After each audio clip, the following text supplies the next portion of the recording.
What she saw sent a chill down her spine.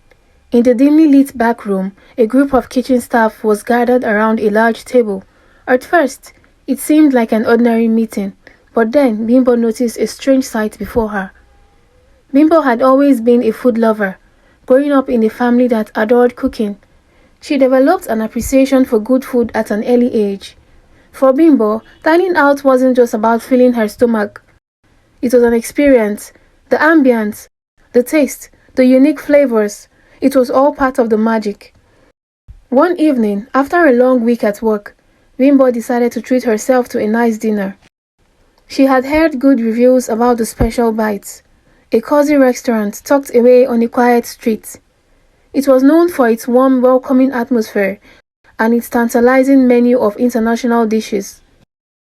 Intrigued by the buzz, Bimbo couldn't resist. When she arrived, the place was bustling with people. Laughter and conversation filled the air. The smell of sizzling food wafted out from the kitchen, making her stomach growl with anticipation. She was seated at the corner table by the window, looking at the writing on the wall. Each bite you take is special. A cheerful young man with the name Chike written on his shirt handed her the menu. He seemed to be the waiter. The food looked amazing, the kind of dishes she could see herself indulging in. As Bimbo studied the options, she noticed the specials board had something unusual, a dish that wasn't listed on the menu. Chef Special, Spicy Grilled Seafass. It sounded intriguing, and she decided to try it. Chike returned to take her order. The seafass is one of our best sellers, miss. I'm sure you'll love it. Bimbo smiled and nodded.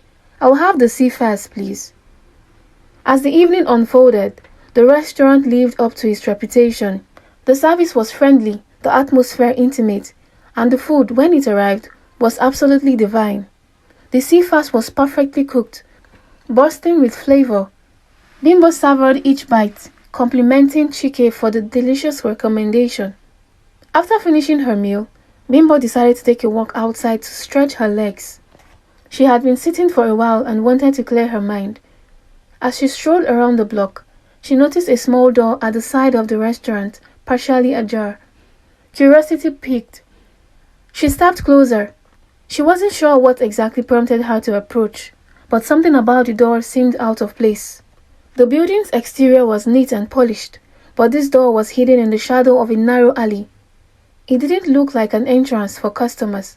It looked like a back door, the kind used for staffs. As Bimbo peered inside, she heard voices. There was no one around, so she quietly pushed the door open a little further, just enough to get a glimpse. What she saw sent a chill down her spine. In the dimly lit back room, a group of kitchen staffs was gathered around a large table. At first, it seemed like an ordinary meeting, but then Bimbo noticed the strange sight before her. On the table were several plates of food, including the spicy grilled seafass that she had just enjoyed. But the ingredients didn't look right. There were scraps of fish, some clearly left over from previous meals, being mixed with fresh ingredients. The fish was discolored, and some of the flesh seemed to have been previously frozen and reheated.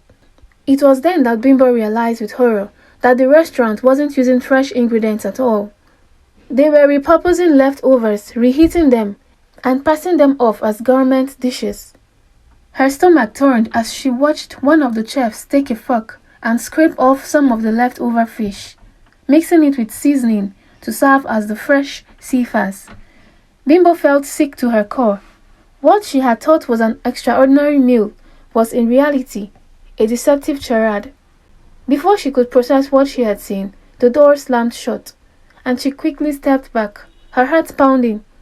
She tried to shake off the disturbing images, but the truth of what she had witnessed hung heavily in her mind. The next morning, Bimbo couldn't stop thinking about what she had seen. She tried to convince herself that maybe it had been a misunderstanding, that the leftover fish was just being repurposed in a way that was still safe to eat. But the more she thought about it, the more she felt betrayed. She had trusted the Special Bite, and now it felt like her trust had been shattered.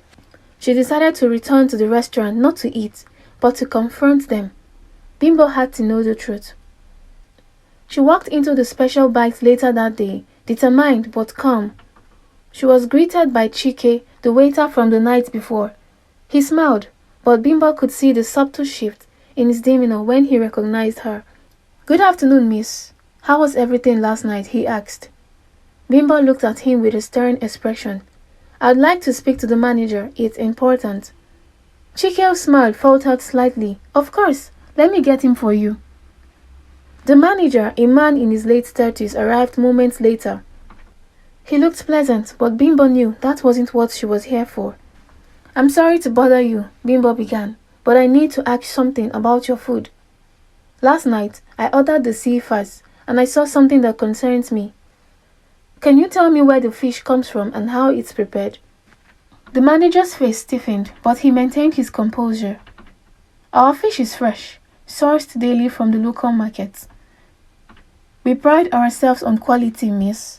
Is there a specific concern you have?" Bimbo took a deep breath. "Last night, I saw your kitchen staffs preparing leftover fish and passing it off as fresh. I saw it with my own eyes. I think you need to explain this to me." The manager's face went pale. He exchanged a quick glance with Chike before looking back at Bimbo.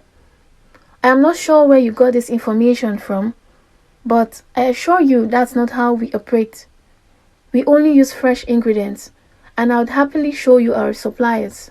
"No," Bimbo interrupted, her voice rising slightly. "I saw what I saw, and I can't ignore it. You can't just recycle food like that, sell it as fresh, and expect people to trust you."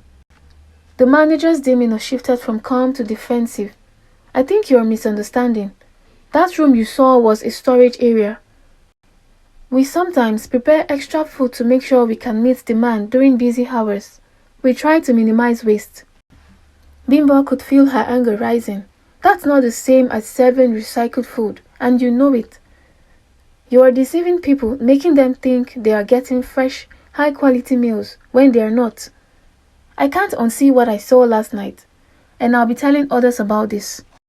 Bimbo left the special bite with a heavy heart. She had enjoyed the restaurant once, but now the thought of eating there felt impossible.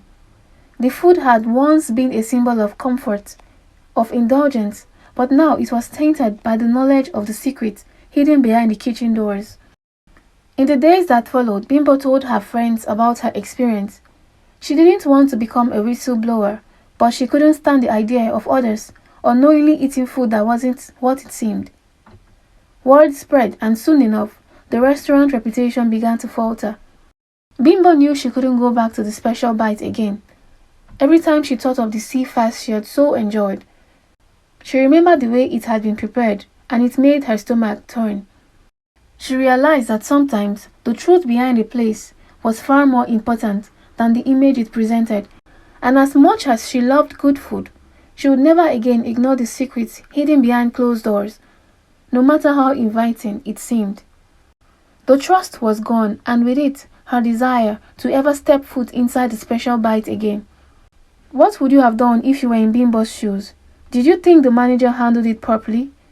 What if you had a chance to get the truth from the restaurant staff, and they promised they had changed their way of preparing their food? Would you trust them again to eat there? Hope you enjoyed this story. See you in my next story.